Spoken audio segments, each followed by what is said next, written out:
My name is Irene, and I've begun collecting various local legends from the town of Lenoresfield, where I worked as a police officer for a few years before quitting after a case involving a young girl and an old house known to the locals as the Fiend House. The following is from an interview with an older woman named Victoria Cornell.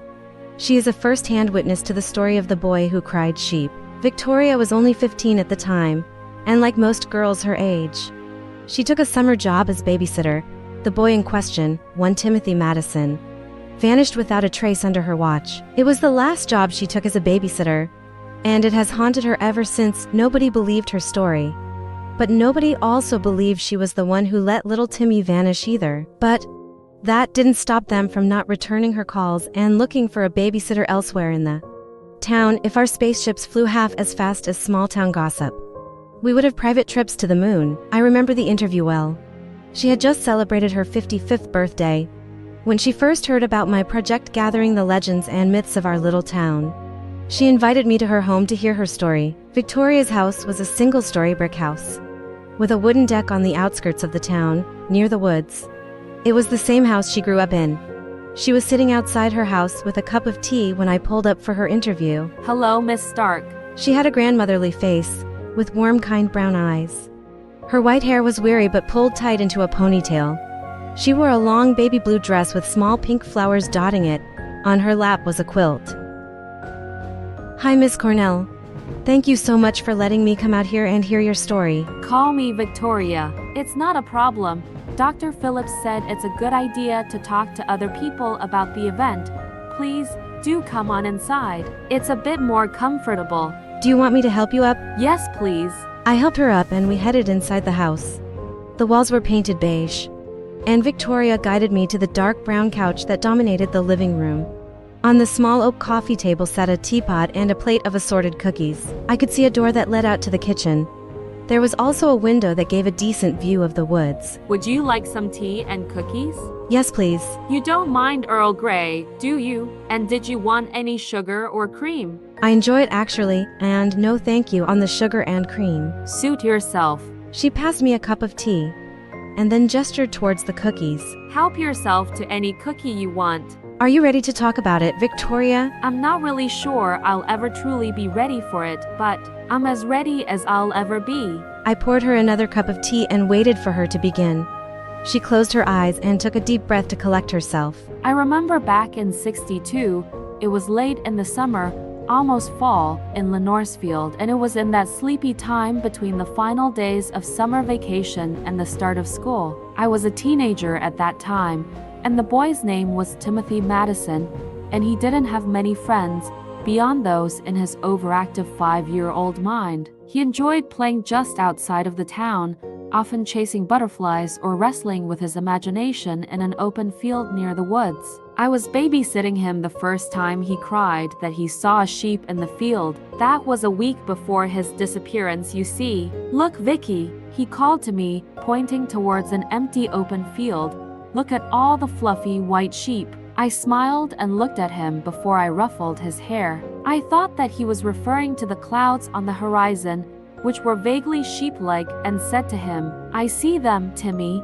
He beamed and watched them with an unnerving fascination. I checked the time. It was about noon, time for his nap. Timmy, it's time for your nap, I told him. He began to protest, but then something strange happened. Timmy tilted his head, as if he was listening to something, and then turned to me and nodded. He offered me his hand and walked with me back to his home for a nap. I didn't wonder what he was listening to.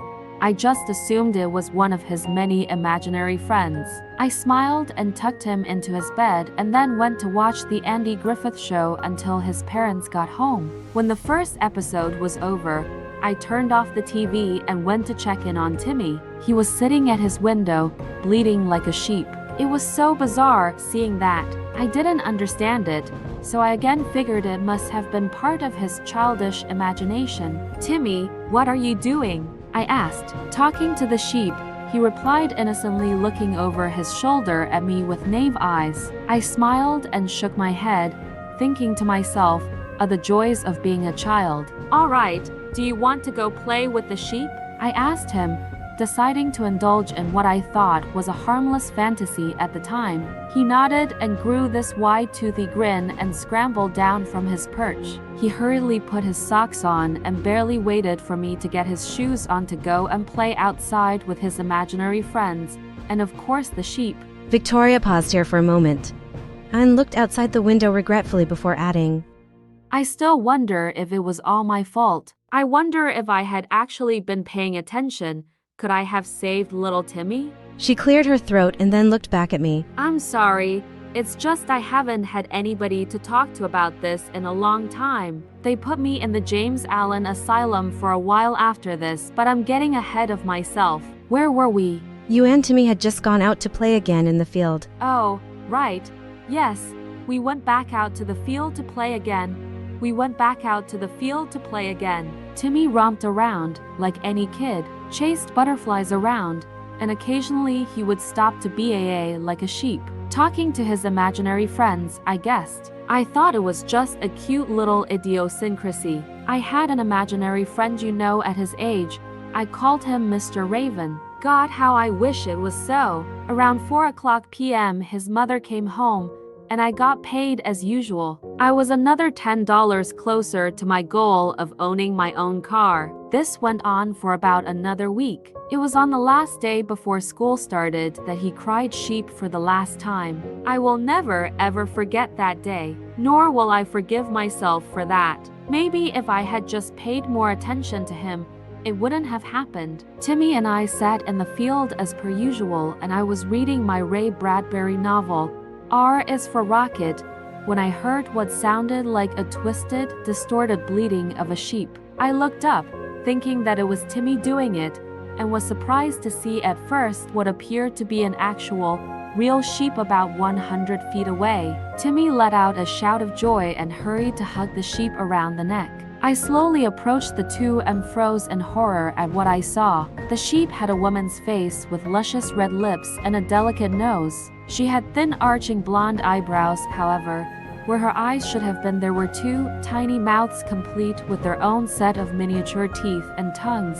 The mouths opened and closed randomly, and when they were opened, I could see a glowing red sheep eye staring back at me from the back of the mouth. Victoria shuddered before continuing. Timmy, the creature's larger mouth crooned in a soft, almost motherly way, Timmy, come closer. Don't you want to be a sheep too? Timmy looked at the sheep and grinned. Of course, I do, he replied, as he moved to begin petting the sheep. Victoria set her teacup down, with the clink of china. I could see tears welling in her eyes, and I reached out to gently pat her on the shoulder. You don't have to continue, Miss Cornell. No, I'm sorry. I need to finish it. Somebody has got to know about my side of the story. Somebody other than Dr. Phillips. It's the only regret I have in my life, I was still staring at the sheep, paralyzed in fear, when the two of them began walking away towards the woods. I wanted to shout to Timmy to stop, to not go with her or whatever it was. Timmy stopped and looked at me over his shoulder in that naive, innocent way of his, and he told me, "Don't worry, Vicky, I get to be a sheep. I'll be okay. The Azir says she'll help me learn how to be a good one. She said I'm special." I should have grabbed Timmy and ran away with him then and there, but I was too scared, especially when he mentioned the word Azir. What is Azir? I feel like I've heard the term before. There's an old wooden statue out in the woods. The statue is carved in the likeness of a man with his arms spread out wide. His eyes are closed, as if he is in bliss, yet there are several gouges in his chest, and what appears to be blood seeping from the wounds. The artist also carefully rendered a few rib bones poking from some of the wounds. Nobody knows who carved the wooden effigy or why. The only clue is a single word carved on the man's forehead, Azir. People do visit the statue to try to find its secrets. None of them have been successful so far. Sometimes, however, there are reports of fresh blood and small animals left at the foot of the statue, leading folks to believe that the statue is a shrine of some sort to who, or what, Azir is. I remembered then, where I had heard the word before. One of my first cases involved a missing dog, nothing too big, until we found the poor thing in the woods at the foot of the statue that Victoria described. I've seen that statue before, it was weird. I didn't know that's how you pronounce that word. Yes, so, you can understand why I was afraid when Timmy said it. He was only 5 years old. He shouldn't have known about the easier yet, much less treated it as a friend. I couldn't stop them from walking off into the woods. I was too terrified. But that isn't the worst part. I'll never forget the worst part of it. You see, before Timmy and the sheep entered the forest, I watched the sheep turn to Timmy and then it stood on its hind legs and kissed the boy on the forehead. Then Timmy fell over and he began to change. His body began to sprout tufts of a wool-like substance across his back and legs. Soon, he looked like a lamb. He looked over his shoulder back at me, and I could see like the other one.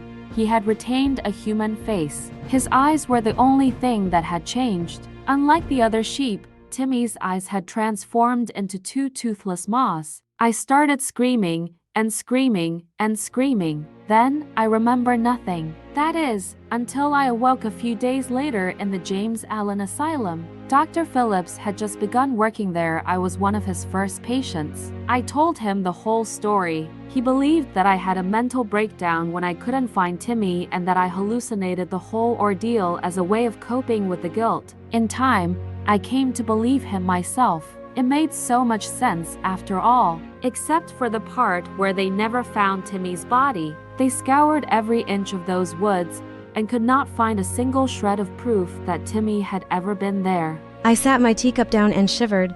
It was such a strange story. But I could see Victoria believed it wholeheartedly, no matter what she said. As far as she was concerned, Timothy Madison had turned into something. I almost didn't believe her myself. When I left her home that evening, her story was incredibly absurd by itself. But then I replayed the recording I had made. I paused the recorder long enough to pull up a new file on my computer and began transcribing her story. I was well into the night, clacking away at my keyboard when I thought I heard a very faint baa from the direction of the woods. I shivered and told myself it was just my mind playing tricks on me, but deep down, I was afraid it was more than just that.